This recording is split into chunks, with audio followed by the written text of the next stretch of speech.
ඔයා සහකරුවෙක් සහකාරියක් සොයනවද? අපගේ දහස් ගණනින් යෝජනා අතුරින් මිනිත්තු කිහිපයක් තුළ සොයා දෙන්නම්. කුලගෙදර මංගල සේවය. අපි හමුව කාරණා කිහිපයක් සාකච්ඡා කරන්න බලාපොරොත්තු වෙනවා. පළවෙනි කාරණය තමයි සමගි ජන බලවේගයේ ජාතික විධායක සභාව ප්‍රථම වරට අද අලුත් ව්‍යවස්ථාවක් එක්ක රැස් වෙන නියමිතව තිබෙනවා. ඒ අනුව අද දිනේ පස්වරු 6ට පක්ෂ නායක සජිත් ප්‍රේමදාස මහත්මයාගේ නායකත්වයෙන් ජාතික විධායක සභාව පක්ෂ මූලස්ථානයේදී රැස් වෙනවා.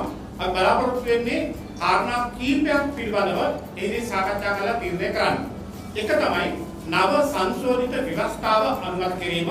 ඒ වගේම දෙවෙනි කාරණය අපේ පක්ෂයේ ඉදිරි වැඩසටහන් සාකච්ඡා කරලා තීරණය ගැනීම. මොකද 2021 වසර වෙනුවෙන් අපි සමගි ජන බලවේගය වැඩසටහන් ගණනාවක් සංවිධානය කරමින් තිබෙනවා. ඒකේ පළවෙනි කාරණය තමයි සමගි ජන බලවේගයේ සියලුම ආසන සඳහා අපි සංවිධායකවරුන් පත් කිරීම. ඒක 2021 වසර සඳහා සෑම ආසනයකටම සංවිධායකවරුන් පත් කරනවා. ඒ වගේම දෙවනුව අපේ බිම්මට්ටමේ සංවිධාන ජාලය ගොඩනැගීම 2021 වෙනුවෙන් අපි ආරම්භ කරන්න බලාපොරොත්තු වෙනවා. තුන්වෙනුව අපේ අනිකුත් සංවිධාන ඒ කිව්වේ උද්දිය සමිති, අනුබද්ධ සංවිධාන, තරුණ හා කාන්තා සංවිධාන සහ අනිකුත් අපේ පක්ෂයේ සමග එකට ගමන් කරන සංවිධාන ගණනාවක් අපි ආරම්භ කරන්න සැලසුම් කරලා තිබෙනවා. ඒ සියල්ල 2021 වසර වෙනුවෙන් ආරම්භ කිරීම පිළිබඳව ජාතික විධායක සභාවේ අනුමැතිය ලබා ගැනීමට අපි බලාපොරොත්තු වෙනවා. ඊට අමතරව 2021 වසර සඳහා සමගි ජන බලවේගයේ සමාජික ව්‍යාපාරයක් අපි ක්‍රියාත්මක කරන්න බලාපොරොත්තු වෙනවා. ඒ අනුව අපි බලාපොරොත්තු වෙන්නේ සමගි ජන බලවේගයේ සම්පූර්ණ වැඩසටහනම විධායක සභාවේ අනුමත කරලා 2021 සිට අපි තාමත් වේගයෙන් අපේ සංවිධාන කටයුතු ආරම්භ කරන්න. ඒ සමගම හැමෝම දන්නවා අපි පෞගිය මාසයේ ආරම්භ කරලා තිබුණා දිනමු වැඩසටහන. ඒ කිව්වේ දිස්ත්‍රික්ක මට්ටමින් පක්ෂ ප්‍රතිසංවිධාන වැඩපිළිවෙල මේ COVID-19 වසංගතයත් එක්ක අපි ඒක නතර කරන්න සිදු වුණා. එම වැඩසටහනත් මේ තත්ත්වය යම් ආකාරයකට පාලනය වුණාම නැවත ආරම්භ කරන්න තීරණය කරලා තිබෙන බව මම විශේෂයෙන් මේ මොහොතේ මතක් කරන්න කැමතියි. ඒත් එක්කම අද රටේ පවතින කාරණා කීපයක් ගැන මම කැමති කරුණු දක්වන්න. එකක් තමයි අද රාජ්‍ය සේවයේ තියෙන බරපතල පිරිහීම. මේ පිරිහීම ආරම්භ වෙලා තිබෙන්නේ විශේෂයෙන්ම 19 වෙනි ව්‍යවස්ථා සංශෝධනය ඉවත් කිරීමත් සමග රාජ්‍ය සේවයේ දේශපාලනීකරණය තාමත් වේගයෙන් ඇතුල් වෙමින් තිබෙනවා. ඒක පැහැදිලි වෙන කාරණයක් තමයි 19 ඉවත් කරත් සමගම ආණ්ඩුව සහ ආණ්ඩුවේ නායකයන් හැසිරෙන ආකාරය. විශේෂයෙන් කියනවනේ ඊයේ පෙරේද කරුණාසලා මහදීනි දකින්න ඇති වනජීවි රාජ්‍ය ඇමතිවරයා වනජීවි නිලධාරීන්ට කරන තර්ජනය. මෙය කිසිසේත් සිදු නොවිය යුත්තක්. ඒ විතරක් නෙවෙයි මම දුටුවා ජනාධිපතිවරයා ලක්කල පැවති මහජන හමුවකදී ජනාධිපතිවරයා හැටියට කියනවා තමන් කියන ප්‍රකාශය නීතියක් හැටියට පත් කරන්න ඕනේ කියලා. දැන් එහෙම තමන් කියන ප්‍රකාශය නීතියක් හැටියට පත් කරන්න නම් රටේ නීති පද්ධතියක් වුණේ නැහැ. රටේ ව්‍යවස්ථාවක් වුණේ නැහැ. රටට චක්‍රලේඛන ඒ වගේම ARFR වුණේ නැහැ. රටේ නීතියක් ජනාධිපතිවරයා කියන ප්‍රකාශයක් පස්සේ සකස් වෙනවා නම් නීතියක් කුමටද කියලා අපි ප්‍රශ්න කරන්න වෙනවා. ඒ වගේම ඉතිහාසයේ අපි දැක්කා මේ ආණ්ඩුව තියෙන හැම මොහොතකම මේ රටේ රාජ්‍ය සේවයේ හැලුවට පත් කරනවා. ඒක ප්‍රධානම අවස්ථාව තමයි ශිරාණි බණ්ඩාරනායක මහත්මිය අගවිනිසුරු ධූරයෙන් ඉවත් කිරීම. ඒක ඉවත් කරපු ආකාරය පිළිබඳව තාමත් නිර්ලජ්ජිතයි කියලා කියන්න ඕනේ. ඒක සිදු සාධාරණ සමාජයක් තුළ සිදු නොවිය යුතුයි. ඒ වගේම අපි දැක්කා මීට ඉහත කැලණියේදී ආණ්ඩුවේ නිලධාරියෙක් ගස් බඳිනවා. ඉතින් මේ වගේ තත්ත්වයක් යලි උදා කරන්නද මේ ලෑස්ති වෙන්නේ කියලා අපි අහන්න ඕනේ. මොකද රාජ්‍ය සේවය මේ ආකාරයෙන් හැල්ලු කිරීම හරහා සිදු වෙන්නේ වෙන කිසි කාරණයක් නෙවෙයි රාජ්‍ය සේවයේ පිරීම සහ රාජ්‍ය සේවය ජනතාවගෙන් ඈත් වීම කියන එක ඉතාමත් පැහැදිලිව කියන්නේ. ආණ්ඩුව නැත්නම් ජනාධිපතිවරයා ජනාධිපතිවරයාට ඉදිරිපත් කරපු මේ සෞභාග්‍ය දැක්ම මේ සෞභාග්‍ය දැක්මේ මොකක්ද කිව්වේ? රාජ්‍ය සේවයේ ගෞරවය ආරක්ෂා කරනවා, රාජ්‍ය සේවය කාර්යක්ෂම කරනවා, මහජන සේවාවක් විදිහට රාජ්‍ය සේවය ශක්තිමත් කරනවා කියලා. හැබැයි දැන් සිදු වෙන්නේ රාජ්‍ය සේවය ඉහෙම පිටින්ම දේශපාලනීකරණය කරනවා පමණක් නෙවෙයි රාජ්‍ය සේවය දනින් වටනවා මහජනතාවගේ ගෞරවනීය සේවය දනින් වටලා රාජ්‍ය සේවය හැලු කරන්න අද ආණ්ඩුව උත්සාහ කරනවා කියන එක තාමත් පැහැදිලිව අපිට පේන කාරණයක්. ඒ විතරක් නෙවෙයි බලන්න රාජ්‍ය සේවකයන් ලබා දී වරප්‍රසාද ගණනාවක් අඩහි කරනවා. එකක් විශ්‍රාමිකයන් වෙනුවෙන් 2021 1 ක්‍රියාත්මක කරන්න නිර්මතව තිබුණු ඒ විශ්‍රාම වැටුපට එකතු කිරීම සම්පූර්ණයෙන්ම ආණ්ඩුව අමතක කරලා අත්හැරලා දාලා තිබෙනවා. ඒ වගේම රාජ්‍ය සේවකයන්ගේ දෙවන වර වැඩි කිරීම ඒ වැඩි කිරීම 21 1 ක්‍රියාත්මක වෙන්න තිබුණා. නමුත් දැන් ඒකත් අත්හිටුලා දෙනවා. අපි හන්නේ රාජ්‍ය සේවකයන්ට වැඩිම වරප්‍රසාද දුන්නේ පෞද්ගලික ආණ්ඩුවේ. හැබැයි ඒ සියලු වරප්‍රසාද සහ ඒ දීමන අද මේ ආණ්ඩුව උදුරගෙන තිබෙනවා. මේ ආණ්ඩුව නොසලකා හදලා තිබෙනවා. මේක බලපුවම විශ්‍රාමිකයන් අමාරු වැඩිලා විශ්‍රාමිකයන් ගැන 7-5ක උවමනාවක් ආණ්ඩුවටනේ ඒත්ෙම රාජ්‍ය සේවකයන් ඉහම පිටින්ම හැල්ලු කරලා ඔවුන් ඈත් කරමින් තිබෙනවා. ඒ වගේම තමන්ගේ හඬ නීතියක් කියලා කියාගනිමින් මේ යන්නේ කැලෑ නීතියක් ක්‍රියාත්මක කරමින් කියන එක ඉතාමත් පැහැදිලිව කියන්න කැමතියි. නිසා අපි රාජ්‍ය සේවයේ නියැලෙන්නට අපි කියන්න කැමතියි මේක හොඳින් අවබෝධ කරගෙන ඉදිරි කාල පරිච්ඡේදයේ වැඩ කරන්න රාජ්‍ය සේවයේ පරිගැනීම් වැඩි වෙන්න ඉඩ තිබෙනවා. ඒ වගේම හැලු කිරීම සහ නොසලකා හැරීම වැඩි වෙන්න ඉඩ තිබෙනවා. මේක තමයි රටේ තිබෙන අවාසනාවන්තම තත්ත්වය. මේකටම සමගාමීව තමුණන්ට දකින්න ඇති ඊයේ පෙරේදා වාර්තා වුණා තාමත් නරක වාර්තාවක්. ඒක තමයි සුවසැරිය ව්‍යාපාරය 19 අනුව සුවසැරිය ව්‍යාපාරය. දැන් මේ සුවසැරිය ව්‍යාපෘතිය ආරම්භ කෙරුවේ පහුගිය ආණ්ඩුවේ තාමත් හොඳ චේතනාවකින්. ඒක තමයි මහජන සෞඛ්‍ය මහජන සත්කාර අවශ්‍ය ස්ථානයකට ඒ සේවය ලබා දීම වෙනුවෙන් ක්‍රියාත්මක කරන ශනික වැඩසටහනක් ඇටියට තමයි සුවසැරිය ව්‍යාපාරය ආරම්භ වුණේ. දැන් සුවසැරිය ව්‍යාපාරය යටතේ පොඩි ස්ථානවලට සහ ප්‍රධාන ආණ්ඩුවේ ආයතන වලට අනුයුක්ත කරලා සුවසැරිය ගිලන් රට සේවාව පවත්වාගෙන යනවා. මේ අර්ථයේ සේවකයන් 1600ක් පමණ ඉන්නවා. ඒ වගේම ගිලන් රට 290ක් පමණ තිබෙනවා.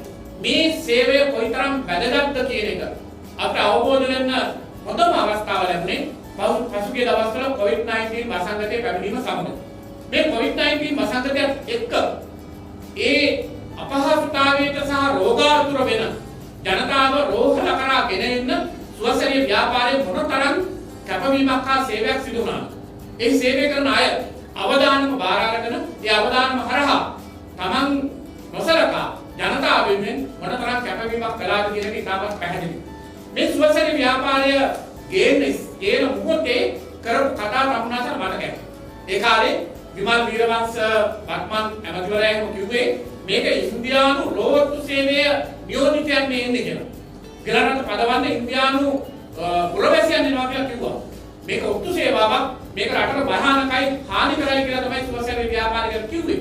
හැබැයි මේ කියන සුවසැරිය ව්‍යාපාරය පහුගිය වසර 4 තුළ ඉතාමත් සුවිශේෂ සේවාවක් රටේ මහ ජනතාවට ඉටු කරලා තිබෙනවා. දැන් මොකද වෙලා තිබෙන්නේ? මේ සුවසැරිය ව්යාපාරය ආරම්භ කරලා අවුරුදු 4යි. මේ අවුරුදු 4 ඇතුළත සුවසැරිය ව්‍යාපාරය හරහා සිද්ධ වුණු සේවාව මම හිතන්නේ තක්සේරු කරලා නිම කරන්න බෑ. ඒ තරම් විශාල සේවාවක් සිද්ධ කරා. දැන් ඒ සුවසැරිය ව්‍යාපාරය වෙනුවෙන් සුවසැරිය පදනමේ සේවය කරන සේවක සේවිකාවන් එකතු වෙලා ඔවුන් ඇති කරගත්ත එකමුතුවකින් යම් ආකාරයක ඔවුන් වුණපාන වෘත්තීමය ගැටලු සහ ගිලන් රට සේවාවේ තිබෙන අඩුපාඩුකම් ගැන ප්‍රසිද්ධ මාධ්‍ය සාකච්ඡාවක් පැවැත්වුවයි කියලා ඔවුන්ගේ වැඩ තහනම් කරලා තිබෙනවා. ඒක තාමත් අසාධාරණයි. සුවසැරිය පදනම මේ වෙනකොට සෞඛ්‍ය අමාත්‍යාංශය යටතට ගැසට් කරපු ආයතනයක්. දැන් මේ ගිලන් රට සේවාව ආරම්භ කරේ 2016 එතන සිට කිසිදු නඩත්තුවක් හෝ වැඩි දියුණුවක් සිදු කළා නැහැ. ඒක ආණ්ඩුවක නැත්නම් කණ්ඩායමක ප්‍රශ්නයක් නෙවෙයි. එය පවත්වාගෙන යාම ආණ්ඩුවක යුතුයකමක්. නමුත් මේ සේවක පිරිස එකට එකතු වෙලා කිව්වේ කාරණා දෙක තුනක්. එකක් තමයි තමන්ගේ ගිලන් රට සේවාවේ අඩුපාඩුකම්. ගිලන් රට දිනාපත් කරලා ඒවා වැඩි දියුණු කරන්න ඕනේ. බලන් වෙලා ඒවා සකස් කරලා දෙන්න කියලා බලධාරීන්ගෙන් ඉල්ලීමක් කළා.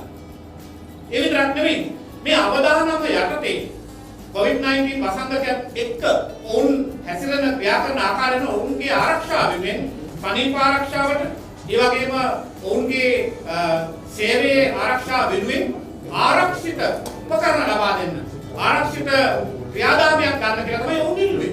දැන් ඒ විතරක් නෙවෙයි තුන්වෙනිම ඔවුන් ඉල්ලුවා ඔවුන්ගේ සේවාව වෙනුවෙන් ETF EPF මුදල් හරියාකාරව කපලා ඒවා ඔවුන්ගේ අදාළ ගිණුම් වලට බැහැ කරන්න කියලා. නමුත් මේවා ඉල්ලුවයි කියලා දැන් සේවකයන්ගේ වැඩ තහනම් කරලා තිබෙනවා. ඒක ඉතාමත් කනගාටුදායකයි. අපි කියන්නේ සෞඛ්‍ය ඇමතිවරියට වහාම මේකට මැදිහත් වෙන්න.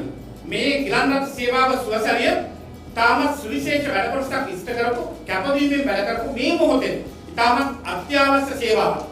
ඔවුන් බිය ගන්නවල තර්ජනය කරලා වැඩ තහනම් කරලා මේ උත්සාහ කරන්නේ සුවසරිය ව්‍යාපාරයේ කඩාකප්පල් කරලා අහෝසි කරලා දාන්නද කියලා අපි සෞඛ්‍ය ඇමතිවරයෙක්ගෙන් අහන්න කැමතියි. ඒක වහාම මේ සේවකයන් නැවත සේවය පිටවන්න සුවසරිය ව්‍යාපාරයේ ඔවුන් පෙන්වා දෙන මේ කාරණා පිළිබඳව වහාම අවධානය යොමු කරලා සුවසරිය යලි ශක්තිමත් කරන්න සක්‍රිය කරන්න ඔවුන්ගේ අනුපාඩුකම් හදන්න ඔවුන්ට ලැබී යුතු වරප්‍රසාද ආදිය ලබා දෙන්න වහාම ක්‍රියා කරන්න කියලා අපි සෞඛ්‍ය ඇමතිවරයෙක්ගෙන් ඉල්ලන්න කැමතියි. එහෙම නැත්නම් මේ COVID-19 වසංගතයේ වෙනුවෙන් සුජුවම කැපවලා වැඩ කරන සුවසරිය ව්‍යාපාරයේ කඩාකප්පල් වෙන්න ඉඩ තිබෙනවා. මෙය නොකරන්න කියලා අපි සෞඛ්‍ය ඇමතිවරයෙක්ගෙන් ඉල්ලන්න කැමතියි.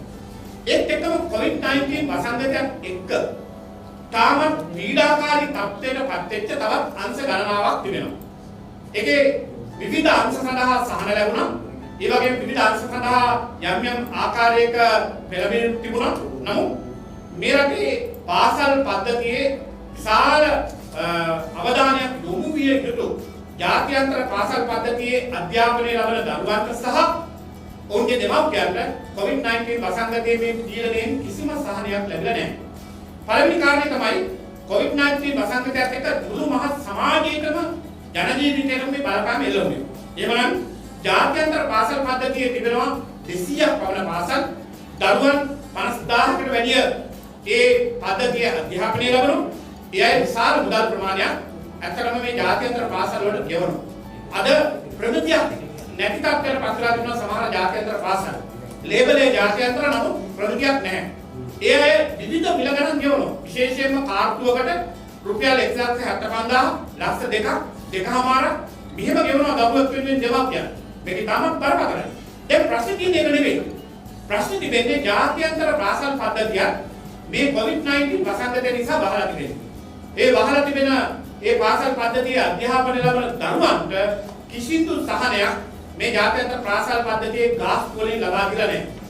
පරණ විදියටම දැනුම් දීලා තියෙන ආකාරයට ඒ කාර්තුව සඳහා පාසල් වලට අය කරන ගාස්තුව එලෙසම ජාත්‍යන්තර පාසල් පද්ධතියෙන් අය කරනවා. ඒක තාමත් අසාධාරණයි. මොකද දෙමව්පියන් ආදායම විඳවටලා තිබෙන්නේ. ඔවුන්ගේ එදිනෙදා වැඩ කටයුතු අඩා වෙලා තිබෙන්නේ. එහෙමනම් විශේෂයෙන්ම සැප්තැම්බර්, ඔක්තෝබර්, නොවැම්බර්, ඒ වගේම දෙසැම්බර් මේ කාර්තුව සඳහා ඔවුන්ට සහනයක් ලබා දෙන්න ඕන. දැන් ලක්ෂ 2ක් ඒ වගේම 50000ක් අතර මුදලක් මාසිකව අය කරන්න ඔවුන් අධ්‍යාපනය ලබන්නේ නැහැ. දැන් ඒ අයට කියනවා ලංකාවේ අධ්‍යාපනය ලබන දෙන ක්‍රමය හැටියට මේ සංනිවේදනයේ පාවිච්චි කරන ඔන්ලයින් ක්‍රමයක අධ්‍යාපනය ලබා දෙන්න ක්‍රියා කරන එක ගාස්තු අය කරන්න අඩු කරන්න බැහැ කියලා. ඔබතුමලා දන්නවා ඇති ඔන්ලයින් ක්‍රමයට අධ්‍යාපනය ලබා දුන්නත් ඒ දෙමව්පියන්ට දරන්න වෙන අසීමිත වියදම විශේෂයෙන්ම ඒ සඳහා තාක්ෂණය සඳහා ගෙවන්න තියෙන මුදල් ප්‍රමාණය ඩේටා වලට ගෙවන්න තියෙන මුදල් ප්‍රමාණය ඉතාමත් විශාලයි. ඒ නිසා තමයි ඒ දෙමව්පියන් ඉල්ලන්නේ COVID-19 වසංගතයත් එක්ක මේ හානියටපත් වෙච්ච සියලුම පවුල් වල දෙන සහනය එක්ක මේ ජාත්‍යන්තර පාසල් පද්ධතියේ අධ්‍යාපනය ලබන දරුවන් ඉන්න පවුල් වලට යම් සහනයක් වශයෙන් ජාත්‍යන්තර පාසල් මේ කාර්තුව සඳහා අය කරන ගාස්තුව යම් ආකාරයක සාධාරණ අය කිරීමක් කරන්න ඒක කපා හැරීමක් කරන්න පුළුවන් නම් කපා හරින්න එහෙම නැත්නම් දරා ගන්න පුළුවන් ගාස්තුවට යටත් කරලා මේ අයට සහනයක් දෙන්න කියලා අපි විශේෂයෙන් ඉල්ලන්න කැමතියි. මේ පිළිබඳව අපි කියන්නේ ජාත්‍යන්තර පාසල් පද්ධතිය ස්වච්ඡාවෙන් හිතන්න බෑ. මේක අධ්‍යාපන අමාත්‍යාංශය මැදිහත් වෙන්න ඕන. අධ්‍යාපන ඇමතිවරයා අධ්‍යාපන අමාත්‍යාංශයක් ආණ්ඩුවක් මේකට මැදිහත් වෙලා ජාත්‍යන්තර පාසල් වල අධ්‍යාපන දරුවන්ගේ දෙමව්පියන් වෙනුවෙන් ඒ සහනය ඔවුන්ට ලබා දෙන්න කියලා අපි විශේෂයෙන්ම ඉල්ලා සිටින්න කැමතියි. ඒත් එක්කම අද දවසේ උද්ගත වෙලා තිබෙන තත්ත්වයක් තමුනාසලා දන්නවා. ඊයේ රාත්‍රියේ මහර බන්ධනාගාරයේ තාමත් නරක විදිහට ප්‍රචණ්ඩත්වය ඉස්මතු වෙලා තිබෙනවා. වාර්තා වෙලා තියෙන අන්දමට බන්ධනාගාරයේ 6 දෙනෙක් ජීවිතක්ෂයට පත් වෙලා තිබෙනවා. ඒත් 8 දෙනෙක් ජීවිතක්ෂයට පත් වෙලා තිබෙනවා. ඒත් එක්කම 20 ගණනක් තුවාල ලබා දුන්නා. මේකෙන් කියන්න බෑ මරණ සංඛ්‍යාව 8යි 4 සීමා සහිතයි කියලා. ඊට වැඩි වෙන්න පුළුවන්. නමුත් නරක තත්ත්වයක නෙමෙයි. මේ බන්ධනාගාරවල ප්‍රසන්තුන්කාවේ ඇතුළු පළවෙනි අවස්ථාව නෙමෙයි. මේක වැලිකඩ පටන් ගත්තා. බෝගම්බර පටන් ගත්තා. ඒත් එක්කම දැන් මහර බන්ධනාගාරයට ගිහිලා තිබෙනවා. ඇයි මේ උද්ඝෝෂණය ඇති වෙන්නේ? මේ උද්ඝෝෂණය ඇති වෙන මූලිකම හේතුව තමයි COVID-19 වසංගතය සම්බන්ධයෙන් හිරකරුවන් අතර තියෙන නොසන්සුන්තාවය. ඔවුන්ගේ නිරෝධායන ක්‍රියාවලිය, ඔවුන් මේ ඇතුලේ තබා ගන්න ආකාරය, ඔවුන්ට මේ රෝගය බෝ වෙන ආකාරය, මේවා ගැන පාලකයන් කිසිදු ආකාරයක මැදිහත් වීමක් සිදු වෙන්නේ නැහැ. ඔවුන්ගේ ජීවිත තාප්ප 4ක් තුල අවධානයට ලක් කරලා වෙනවා. අවධානයට ලක් කරලා වෙනවා. මේ තාප්ප ඇතුලේ අවධානයට ලක් වෙච්ච සිරකරුවන්ට යම් ආකාරයක මානසික පදනමකින් සහනයක් දෙන්න, ඒ වගේ මේවා ගැන බලන්න බලධාරීන් ක්‍රියා නොකිරීම නිසා තමයි මේ බන්ධනාගාරයේ ඇතුලේ මේ නොසන්සුන්කාරී තත්ත්වය ඇතිවලා තිබෙන්නේ. දැන් මහර බන්ධනාගාරයේ ඒ නැතිවෙච්ච ජීවිත අපි විතරක් නෙමෙයි. බෝගම්බර නැතිවෙච්ච ජීවිතේ පමණක් නෙමෙයි. තවත් අය ගණනාවක් අනතුරකට පත් වෙලා තිබෙන්නේ. අපි කියන්නේ මම දැක්කා වැලිකඩ බන්ධනාගාරයේ තාප්පේ ලියලා තිනවා සිරකරුවෝද මිනිස්සුයෝ කියලා. හැබැයි ඒක එක වැටියකට පමණක් සීමා කරන්නේ නැතුව මේ අය ගැන මීට එහා ගිහිල්ලා බලන්න කියන එක අපි කියන්න කැමතියි. තුවක්කුවෙන් බලහත්කාරයෙන් මේවා යටපත් කරන්න බෑ. අනිත් කාරණේ තමයි අමතක කරන්න හොඳ නැති කාරණයක් තිබෙනවා. ඒක තමයි යම් ආකාරයක රක්ෂිත බන්ධනාගාරයක් හෝ හිරදඬුවමට ලක් වෙච්ච පුරවැසියෙක් ආණ්ඩුවේ භාරයේ ඉන්න පුරවැසියෙක්. ඒ පුරවැසියන්ට දඬුවම් කරන්න වෙනත් විදිහකට බෑ. ඒ දඬුවම අධිකරණයෙන් දීලා දෙනවා. ඒ අධිකරණයෙන් දුන්න දඬුවමට පිටින් ගිහිල්ලා දඬුවම් කිරීමේ අයිතිය කිසිදු බලධාරියෙකුට නැහැ. අපි දැක්ක පහුගිය දවස්වල එහෙම ඝාතනයක් සිදුවුණු අවස්ථාවල. ඒ නිසා අපි කියන්න කැමති ඒ අයගේ ආරක්ෂාව, ඒ අය විසින් ක්‍රියා කරන ඕන ආකාරය ගැන මීට වඩා බන්ධනාගාර බලධාරීන් ක්‍රියා කළ යුතුව තිබෙනවා. තාමත් කනගාටුදායක තත්ත්වයක්. අපි ඉල්ලන්නේ මේ නොසන්සුන්තාවය හරහා, මේ ගැටුම හරහා මහර බන්ධනාගාරයේ, ඒ වගේ බෝගම්බර බන්ධනාගාරයේ සහ වැලිකඩ බන්ධනාගාරයේ මේ සිදුවීම් ගැන වහාම පරීක්ෂණයක් පවත්වලා සිද්ධ වුණේ මොකක්ද කියලා රට දැනගන්න සලස්වන්න. දෙවනුව ඒ නැතිවෙච්ච ජීවිතේ තාමත් බරපතල ලෙස සානුකම්පිතව බැලිය යුතුයි. ඒ ජීවිත දිහා. ඒත් එක්කම ඉතිරි සිරකරුවන් තවදුරටත් මේ වගේ කලහකාරී තත්ත්වයන් වලට පොළඹවන්නේ නැතුව ඔවුන් ඉල්ලා සිටින පරිදි COVID-19 වසංගතයත් එක්ක ඔවුන්ගේ රැකවරණය මීට වඩා වැඩි දියුණු කරලා ඔවුන්ව ආරක්ෂා කරන්න ක්‍රියා කරන්න කියලා ආණ්ඩුවෙන් ඉල්ලනවා. මේ පිළිබඳව වහාම රජය පරීක්ෂණයක් පැවැත්විය යුතුයි. මෙය නොසලකා හැරලා පැත්තකට කළොත් එය රජයටත් ලොකු අවමානයක් ඇති වෙනවා. ඒක තමයි බන්ධනාගාරයක් ඇතුලේ සිටින සිරකරුවන් මරා දැමීම හෝ එවැනි තත්ත්වයක් ඇතිවීම අපේ ප්‍රතිරූපයේ ඒතරම් සුබදායක දෙයක් නෙවෙයි. දැන් ඔබතුමා සඳහන් කරා සමගි ජන බලවේගයේ ව්‍යවස්ථාවක් නව ව්‍යවස්ථාවක් තුලින් හමු වෙනවා කියලා. මෙතෙක් වෙනකම් ව්‍යවස්ථාවක් තිබුණ නැද්ද? අපේ ව්‍යවස්ථාවක් තිබුණා. සමගි ජන බලවේගය ආරම්භ කරපු මොහොතේ අපි ඊට පෙර පක්ෂයෙන් ලබාගත් සංශෝධනයක ව්‍යවස්ථාවක් අපි බාර දීලා තිබුණා.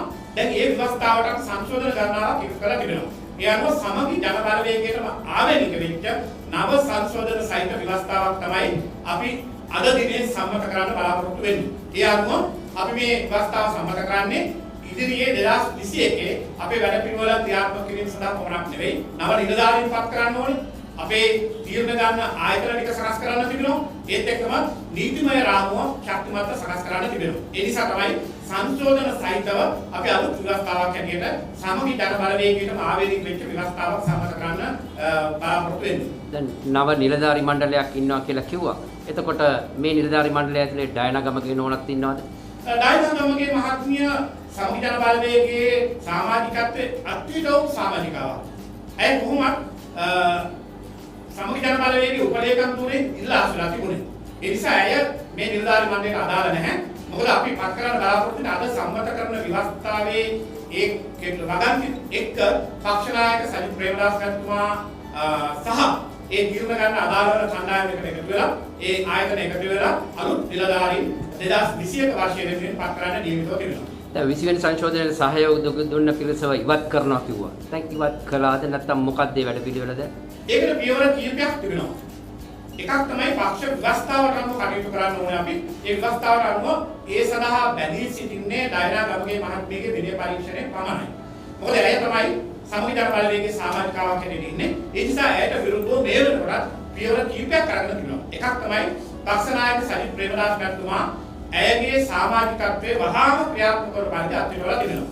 දෙවෙනි කාරණේ තමයි පක්ෂයේ පාර්ලිමේන්තු මන්ත්‍රී කණ්ඩායමෙන් ඇය ඉවත් කළා තිබෙනවා. ඒත් එක්කම අපේ කණ්ඩායමක් වශයෙන් පාර්ලිමේන්තුවේ එකට වාඩි වෙන එකෙන් ඇය ඉවත් කරන්න කියලා මහලේකම්වරයාට පාර්ලිමේන්තුවේ දන්වලා තිබෙනවා. ඒ ක්‍රියාමාර්ග ටික අවසන්. ඒත් එක්කම දෙවනුව අපේ පක්ෂය සමග එකට තරඟ කරපු සහෝදර පක්ෂවල පාර්ලිමේන්තු මන්ත්‍රීවරු ඉන්නවා. ඒ අයට විරුද්ධව ක්‍රියා කරන්න කියලා අදාළ පක්ෂවලට අපි දැනුම් දීලා තිබෙනවා. ඒ ක්‍රියාමාර්ග අරගෙන අපිට දැනුම් දුන්නාට පස්සේ තමයි ඒ පිළිබඳව සමගි ජන බලවේගයෙන් හැටියට පියවරක් ගන්න පුළුවන්. දැන් ඔබතුමාලා මැතිවරණය දිනේ වෙනකම්ම කිව්වේ අපි තාම UMP කියලා. දැන් එහෙම කියන්නේ නැද්ද? අපිට එහෙම කියන්න අවශ්‍යතාවයක් නැහැ. අපි සමගි ජන බලවේගයේ අපි වෙනම දේශපාලන ව්‍යාපාරයක් එක්සත් ජාතික පක්ෂය වෙනම දේශපාලන ව්‍යාපාරයකට සංවිධානය නෙවෙයි. නමුත් ඒක අපිට අදාළ නැහැ. අපි දැන් නව දේශපාලන ව්‍යාපාරයක් අපේ නායකයා සජිත් ප්‍රේමදාස මහත්මයා ඒ වගේම අපි සමගි ජන බලවේගයේ හැටියට අලුත් වැඩපිළිවෙලක් එක්ක රටේ ඉදිරියට යන්න බලාපොරොත්තු වෙන්නේ. දැන් අදාළ නැහැ තමයි එජාපය.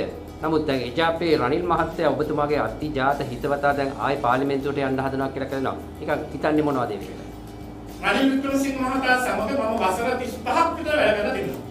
ඒ වගේම එතුමා පක්ෂේ නායකයා හැටියට ඉන්නකොට මහලේකම්වරයා හැටියට අවුරුදු 8ක් වැඩ කරා. නියෝජ්‍ය ලේකම්වරයාට අවුරුදු 2ක් වැඩ කරා. ඒ වගේම සංවිධායකවරයෙක් හැටියට අවුරුදු 28ක් වැඩ කරලා තිබෙනවා. නිසා ඒ පිළිබඳව මිත්‍රකම් සම්බන්ධකම් වල ප්‍රශ්නයක් නෙවෙයි. නමුත් රනිල් වික්‍රමසිංහ මහතා දැන් එක්සත් ජාතික පක්ෂයේ නායකයා. එතුමා ක්‍රියා කරන්නේ එක්සත් ජාතික පක්ෂයේ උවමනාව අනුව. ඉතින් එතුමා පත් කිරීම නැවත කරනවා නම් ජාතික ලැයිස්තුවෙන් ඒ පිළිබඳ තීරණය ගත හැක්කේ එක්සත් ජාතික පක්ෂයේ නිසා අපිට නෙවෙයි. ඉතින් කොහොම වුණත් එක්සත් ජාතික පක්ෂයේ ප්‍රතිපත්තියක් තිබුණා යම් මැතිවරණයකින් පරාජයටපත් වුණොත් එවැනි පුද්ගලයෙක් ජාතික ලැයිස්තුවෙන් පාර්ලිමේන්තුවට පත් කරන්නේ නැහැ කියලා. ඉතින් මම දන්නේ මේ ප්‍රතිපත්තිය අනුව ක්‍රියා කරයිද නැද්ද කියලා. ඒක ඉතින් බාරව තිබෙන්නේ අපිට නෙවෙයි, සමගි ජන බලවේගයට නෙවෙයි. ඒක සම්පූර්ණයෙන්ම එක්සත් ජාතික පක්ෂයට අදාළ කාරණයක්. දැන් මේ ප්‍රවෘත්තියක් දැන් වාර්තා වෙනවා දිවිනගුම නඩුවෙන් නිදොස් කොට නිදහස් දසිල් රාජපක්ෂ. දැන් මේ නිදහස් පොලිම දිගට එනකද ඔබ හිතන්නේ මොකද මේ? මේ සති දෙකේ තිබුණු තවත් අලුත් වාර්තාවක්. මම මේ නඩු තීන්දුව ගැන මොකුත් කියන්නේ නැහැ. නමුත් මේ නඩු හාමුදුරුවන්ගේ බඩු හාමුදුරුවන්ගේ කියලා තමයි කියන්නේ. ඒ කියන්නේ ඔබතුමාලා කියන්නේ තවත් මේ වගේ සිද්ධීන් වෙයි කියලා අදහස් කරන්නේ නැහැ. අපිට නැහැ කියලා කියන්නේ නැහැනේ. ඉතින් එහෙම වෙන්න පුළුවන්. ඉතින් අපි දන්නේ නඩු දාපු පදනම, නඩුවේ තියෙන තත්ත්වය, ඒ සියල්ල දන්නේ නීතිපති දෙපාර්තමේන්තුව සහ අධිකරණය. ඉතින් ඒ නිසා ඒ අනුව මොනවද සිදු වෙනවද කියලා අපිට කියන්න බෑ. අපිට නඩුව පූර්ව නිගමනය කියලා දෙන්න කොහොමද බෑ. දැන් ගියාන්ඩෝ වගේ අවස්ථාවලදී අපි කිව්වා දැක්කා මේ වෙලාව නෑ අපි ආවොත් ඕකට ආයේ පරීක්ෂණ කරනවා කියනවා. ඔබතුමාලා එහෙම කියන්නේ නැද්ද ආයේ අපි ආවොත් ඕකටත් පරීක්ෂණයක් කරනවා කියන වෙලාව? අපි එහා බලන්නේ. අපි මේ ආගමක් පිටිපස්සෙන් එළවෙලවා හොය දේශපාලන පරිගණක වලට යන්න අපිට අවශ්‍යතාවයක් නැහැ. අපේ අරමුණ රට හැදීම. ඒ වෙනුවෙන් ජාතික වැඩපිළිවෙලක් ක්‍රියාව නැංවීම. ඒ වෙනුවෙන් සියලු දෙනාම එකට එකතු කරගෙන රට හදන එක. දැන් බලන්න COVID-19 වසංගතයත් එක්ක ලංකා ඉතිහාසයේ පළවෙනි වතාවට ඉලක්කම් දෙකක ඍණාවයකට ගිහිල්ලා තිබෙනවා. මේ අවුරුදු අන්තිමට වාර්තා වෙන හැටියට 15%ක 20ක ඍණාවයක් වාර්තා වෙන්නේ. ඒක තාමත් බහැරකයි. ලෝකෙම මේ තත්ත්වයට පත් වෙමින් තිබෙනවා කියලා කාටවත් තර්ක කරන්න පුළුවන්. හැබැයි වෙනසක් තිබෙනවා. ඒ වෙනස තමයි ලෝකෙම එහෙම මුණ දෙන්න පුළුවන් ශක්තිමත් රටවල් ඍණ ආර්ථික වාර්තා වුණායි කියලා ඒවටගේ ආර්ථිකයට ලොකු බලපෑමක් වෙන්නේ නැහැ. නමුත් අපිට ඒක භයානකයි. මොකද අපි ඉන්න තත්ත්වයේ හැටියට අපේ රට ආර්ථික වශයෙන් සමාජීය වශයෙන් ගොඩ ගන්න ජාතික ව්‍යාපාරයක් වෙනුවෙන් කැප වෙනවා මිස අපිට කාටවත් දේශපාලන පරිගණීම් කරන්න පිටිපස්සෙන් එලවන්න උවමනාවක් නැහැ කියලා කියන්නේ.